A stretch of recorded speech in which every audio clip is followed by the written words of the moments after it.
Halo Sobat Bengkel Mafia, lanjutkan mengenai pembahasan dinamika rotasi pengantar ya. Kita sudah bahas mengenai konsep torsi, lalu mengenai translasinya. Lalu translasi itu apa gitu ya ketika benda itu rumit.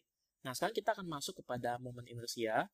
Saya sangat mengharapkan teman-teman nonton dulu video sebelumnya, kalau nggak akan nyambung gitu ya. Jadi supaya memiliki pemahaman yang utuh dan kuat mengenai dinamika rotasi, teman-teman harus nonton, wajib nonton ini. Banyak sekali orang tidak mau nonton konsep, tapi mau langsung aplikasi. Tapi tentu saja waktu mengerjain soal nggak bisa, karena soalnya diubah sedikit langsung tidak ngerti bagaimana mengerjakan. Karena nggak ada konsep. Itu sebabnya tontonlah video saya mengenai semua pengantar harus ditonton. Baru teman-teman masuk kepada soal-soal. Oke? Nah, mengapa binatang berkaki panjang cenderung lambat? Misal jerapah ya, teman-teman kalau lihat kan jalannya uh, aspek rotasinya lambat gitu ya. Ketika berjalan kan kayak rotasi kakinya, ya lambat.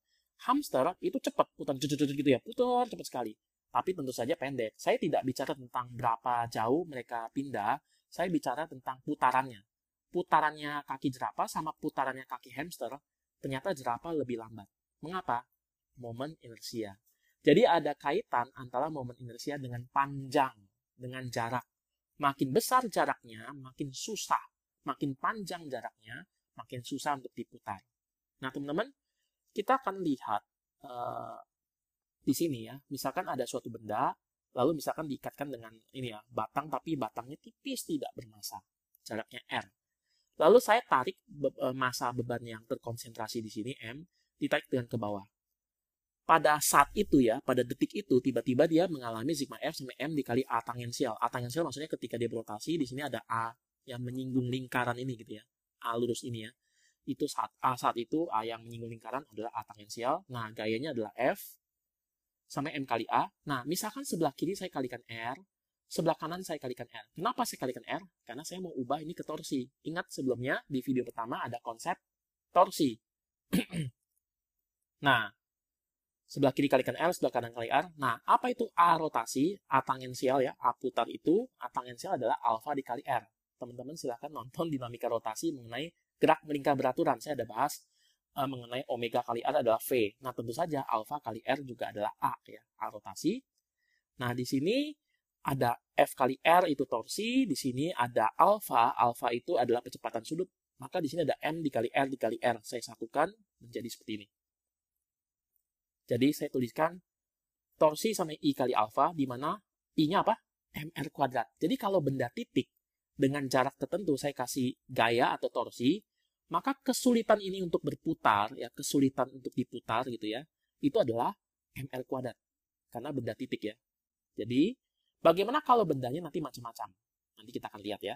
Pokoknya sekali lagi diingat dulu, momen inersia untuk benda titik dengan jarak ke sini ya, konsentrasi massa di sini, teman-teman kasih gaya lalu dia mengalami putaran, kesulitan untuk diputarnya atau daya tahan untuk tidak mau berubah ketika diputar adalah MR kuadrat. Contoh kasus. Tentukan momen inersia gini ya, benda titik gitu ya, atau diskrit. Nah, misalkan ini ada benda-benda diletakkan di sini, lalu bisa diputar terhadap sumbu Y, diputar terhadap sumbu X. Pertama kita hitung yang X dulu. Kalau ini diputar terhadap sumbu X, teman perhatikan ini kan cuma muter begini aja kan, tidak ada jaraknya terhadap sumbu X. Berarti M3 itu R-nya 0. M3 kali 0 kuadrat 0. M2 juga sama, terhadap sumbu X tidak ada jarak, maka M2 dikali 0 kuadrat, 0 juga. Nah, ketika sumbu X ini diputar, ini kan M4 akan muter begini kan. M4 ya, putar gitu ya. Nah, jaraknya berapa? Jaraknya adalah 4. Maka M4 dikali R kuadrat, yaitu M4 dikali 4 kuadrat. Sedangkan ini M1 juga jaraknya sama, tegak lurus ke sini, ke sumbu putarnya adalah 3. Karena dia muternya begini kan, rotasi begini. Muter. Nah, jaraknya adalah 3 kuadrat. Jadi IX adalah ini. Bagaimana IY? Kalau saya putar terhadap sumbu Y, teman-teman, maka M1 ini ada jarak ke sumbu Y, yaitu apa? 3 ya, 3 ini ya. 3, berarti M1 dikali 3 kuadrat ya. Di situ ya, M1-nya. Lalu kemudian M2-nya juga sama.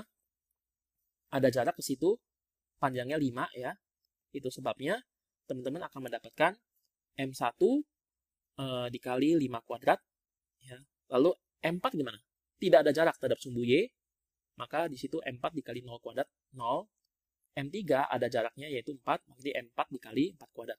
Jadi ini masih kurang ya, kita harus tambahkan, yaitu berarti di sini ada M1 tadi ya. M1 dikali 3 kuadrat. Nah, ini total momen inersia ketika diputar terhadap sumbu Y. Bagaimana kalau IZ? Kalau misalkan diputarnya begini, ya. Ini diputar begini ya. Jadi sumbu putarnya di sini. Maka ini kan akan muter ke sana, ini akan muter ke sini, ini akan muter ke sana, ini akan muter ke sana. Berarti teman-teman harus hitung misalnya M1 jaraknya berapa nih? 3 kali 2 ya, 3 kali 2 kuadrat. M2 jaraknya adalah 5, berarti M2 kali 5 kuadrat. Lalu M3 ya, M3 nih, M3 jaraknya berapa? 4 kuadrat. M4 nih, masa 4 jaraknya ke pusat rotasi nih adalah 4 min 4 ya, atau 4 kuadrat. Jadi jumlahkan. Jadi teman-teman perhatikan, ternyata momen inersia untuk setiap sumbu atau sumbu putar yang berbeda, kesulitan untuk kita putar itu berbeda. Momen inersia nggak sama ternyata. Jadi sumbunya di mana, bentuk bendanya seperti apa, itu akan sangat sekali menentukan nilai kelembamannya, nilai kelembaman di dalam rotasi atau momen inersianya. Oke, kita lanjutkan ya. Contoh kasus. Bagaimana sekarang kalau momen inersia benda kontinu? Nah, teman-teman, bagaimana kalau bentuknya batang yang padat begini? Bagaimana cara kita mencari kalau batang ini diputar terhadap sumbu Y ya? Diputar terhadap sumbu Y. Ini sumbu putarnya, dia diputar ke sana gitu ya. Bagaimana cara untuk mencari kelembamannya atau momen inersianya? Oke. Kita anggap ini kumpulan masa-masa. Ada masa 1, jaraknya X1, ada masa 2, jaraknya X2, ada masa 3, ada jaraknya X3, ada masa 4, jaraknya X4.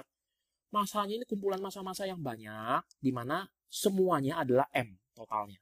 Ya, ini M1, ini M2, M3, M4, kalau di total semua adalah M. Ya. Ini panjangnya adalah L. Oke. Ini jarak, ini X1 untuk masa 1, untuk masa komponen yang kecil ini kedua, X2 untuk ketiga, X3, dan seterusnya ya. Nah, I adalah M1 kali X1 kuadrat, tambah M2 kali X2 kuadrat, dan seterusnya sampai masa yang ke N. Ini kita jumlahkan semua, kita akan dapatkan, ingat ya, tadi kalau titik-titik kan tinggal kita jumlahkan kan, ML kuadrat tambah ML kuadrat tambah ML kuadrat kan. Nah, kalau ini batang panjang ya udah jumlahkannya semua. Tapi masalahnya bagaimana membaginya? Nah, ini saya tuliskan ulang, misalkan ini masa total, saya potong-potong ini delta M ya, delta M yang kecil. Jadi sigma totalin atau totalkan atau jumlahkan delta M1 kali X1 kuadrat tambah delta M2 dikali X2 kuadrat ditambah dan seterusnya. Saya tulis biar singkat, saya pakai sigma. Sekali lagi, notasi sigma itu artinya jumlahkan seperti ini. Dari X-nya 1 sampai X-nya adalah M. Ya. Dari I-nya adalah 1 sampai I-nya adalah M. Itu dijumlahkan semua. Nah, jika delta X-nya kecil sekali ya, kalau misalnya ini komponen-komponen kecil gitu ya, atau banyaknya benda ini boleh dikatakan mendekati tahingga, karena potongnya kecil, maka delta X mendekati 0 atau N-nya mendekati tahingga. Teman-teman bisa menjumlahkan semua komponen ini menggunakan integral ya, menggunakan integral. Kenapa seperti ini? Teman-teman bisa menonton pengantar integral ya, dan juga beberapa sumber yang lain juga ada. Saya ada membahas tentang pengantar integral. Teman-teman tolong ditonton. Kenapa? Karena itu penting. Karena meskipun teman-teman bilang, saya sudah tahu, coba lihat dulu. Mungkin ada hal-hal atau hal yang mungkin yang teman-teman belum tahu ya, yang perlu sekali untuk pemahaman konsep. Sekali lagi, sains itu adalah fondasional. Perlu pemahaman konsep yang benar supaya bisa mengerjakan. Nah, masa total, anggaplah ini homogen ya. Jadi kalau ini homogen, berarti masa per panjang itu adalah angka, konstanta. Saya tulis ini lambda, ya, masa total per panjang. Ya, jadi masa sama dengan, kalau gitu masa yang cuma segini bagaimana? Yang masa cuma segini, udah masa dikali masa persatuan panjang dikali panjang. Ini seperti masa jenis, tapi bendanya benda panjang, ya kan? Jadi kalau saya mau cari berapa masa yang cuma segini nih panjangnya, ya udah, berarti panjang yang segini dikali masa jenisnya atau rapat masanya, kita akan dapatkan masanya.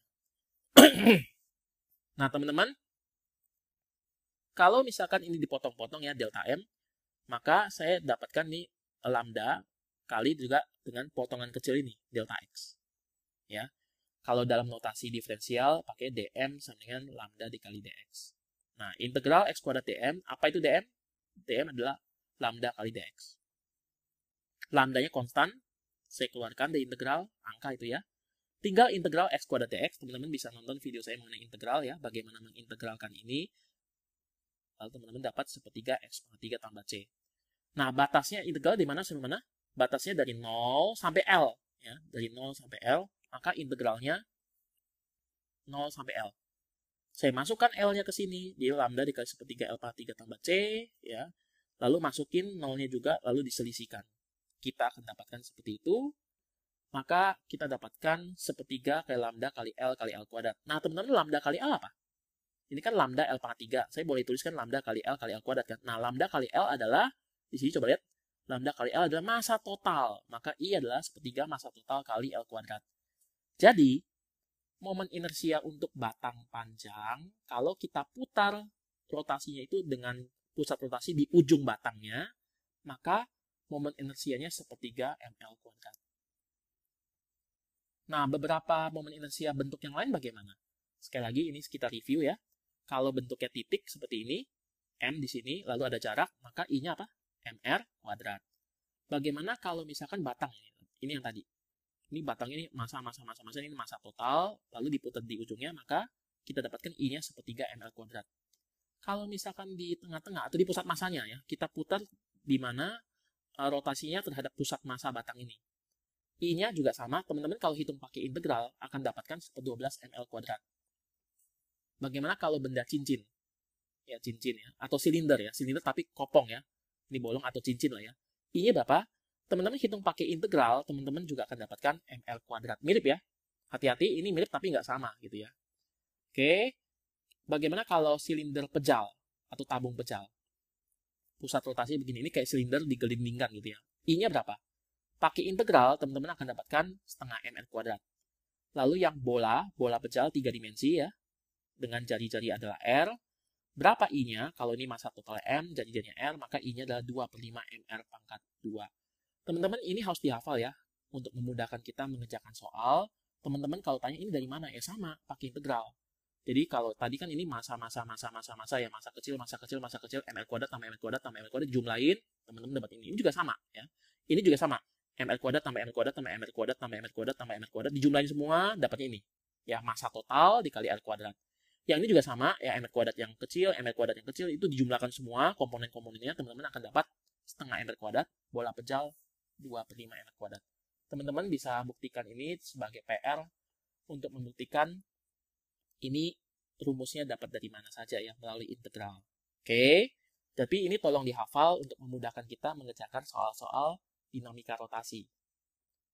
Nah, sekarang teman-teman, saya mau bahas satu hal yang penting, khususnya nanti dalam dinamika rotasi, pembahasan soal olimpiade, kita harus menggunakan teorema sumbu sejajar. Apa itu teorema sumbu sejajar? Oke. Tetapi karena ini materi pengayaan, saya akan stop video saya sampai di sini. Teman-teman bisa melanjutkan di video selanjutnya gitu ya. Tontonlah terus video saya, karena sekali lagi ini akan terus membangun konsep supaya teman-teman bisa memiliki pemahaman yang baik. Video saya akan saya lanjutkan di bagian yang ketiga ya. Jadi ini ada 3 bagian. Teruslah nonton video saya. Salam semangat!